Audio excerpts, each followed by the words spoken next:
Ang Autonomous Region and Muslim Mindanao o ARMM ang unang reyon sa Pilipinas ang nagsagawa ng electronic voting at 2010 ang ipatupad ang full automation sa bansa sa pamamagitan ng optical recognition ng Smartmatic na tinatawag na Precinct Count Optical Scan o PICOS. Ito ay sa paniniwalang makatutulong ang automated election sa mabilis na bilangan ng boto hanggang sa pumutok ang issue ng umano'y security breach sa operasyon ng Smartmatic at dayaan sa eleksyon.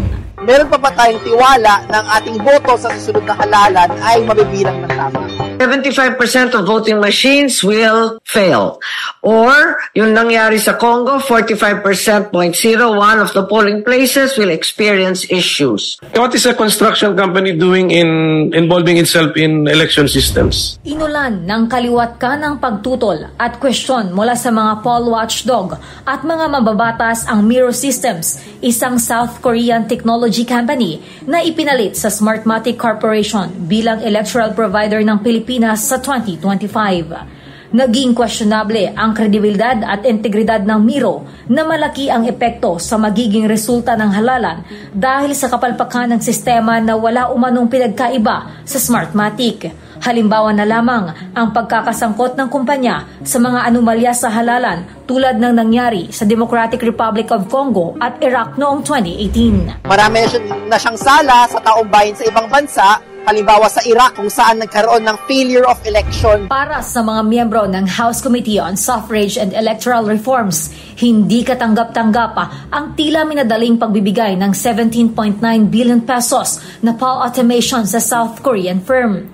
Kabilang sa hayagang komisyon ay si Congressman Rodante Marcoleta dahil sa aligasyong 49 offshore bank accounts mula sa South Korean banks. Total 18 banks and 49 number of accounts. The most intriguing part here, ladies and gentlemen, is that these accounts are traceable to one COMELEC official.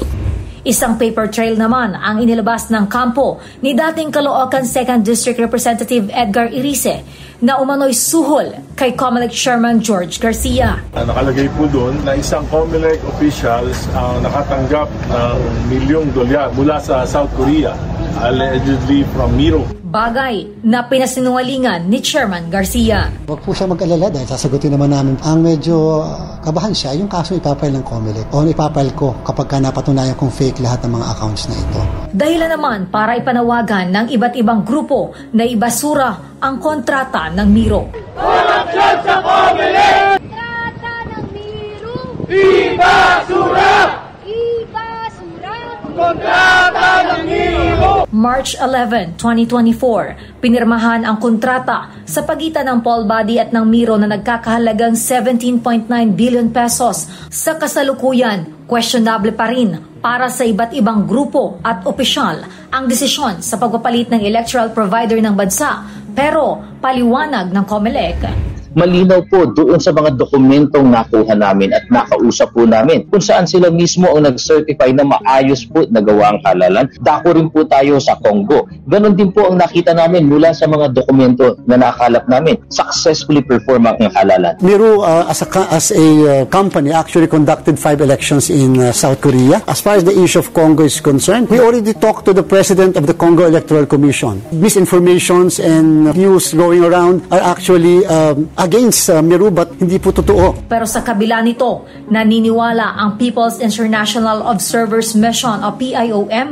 na hindi pa rin napigilan ng bagong sistema ang mga karaniwang problema tulad ng vote buying at iba pang modus ng pandaraya. Para sa DZRH Rewind 2024, ako si Elaine Apit, DZRH, una sa Pilipinas, una sa Pilipino.